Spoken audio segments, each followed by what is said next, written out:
The soldier with the mug looked out through the shattered glass. Serenity, right? Funny name for a place like this. He took another deep breath, letting the warmth of the drink flow through him. Each sip reminded him of better days, of laughter shared over cups of coffee.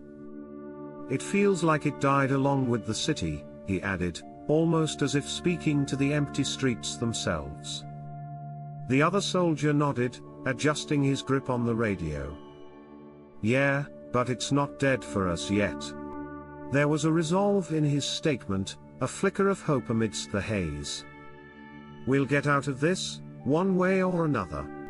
The first soldier met his gaze, a knowing look shared, a silent truth that their survival was tethered to reasons beyond survival itself.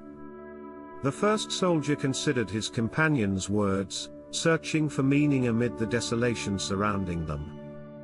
Hope is a dangerous thing, he murmured, gazing past the remnants of a world they once knew, where laughter echoed off walls instead of gunfire. It can get you killed. The second soldier frowned, the shadow of doubt crossing his face. Maybe, but what's left without it? Silence hung heavy between them once more, punctuated only by distant echoes of conflict as they maneuvered through fragments of memory, fleeting reminders of a life that felt almost mythical now. As the sun dipped lower, casting eerie shapes across the debris, they felt the weight of the city pressing upon them, yet still managed to cling to that sliver of hope. The soldier glanced back at the sign, its letters faded but stubbornly intact, as if mocking their predicament. Serenity, he said again, this time with a bitter edge. What a joke. He sighed and shifted his weight, every movement sending waves of fatigue coursing through his body. It's like the universe decided to name places ironically now. The other soldier let a small smile tug at his lips, but it faltered quickly. More like the suffering world we live in. Not just here, but everywhere. His voice was steady, but the underlying fatigue betrayed him.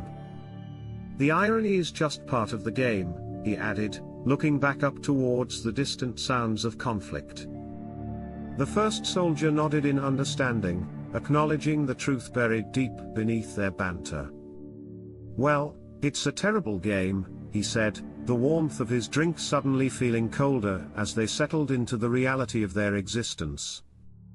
The first soldier forced a chuckle, trying to lighten the atmosphere. You think one day we'll look back and laugh at this? He motioned around them, bitterness lacing his words. Tell stories of how we survived the absurdity. The second soldier's expression remained serious, yet a flicker of amusement sparked in his eyes. If we can ever tell those stories, I hope it's over a real meal. As the shadows stretched longer, the first soldier took one last sip from his mug and set it down, eyes resolute.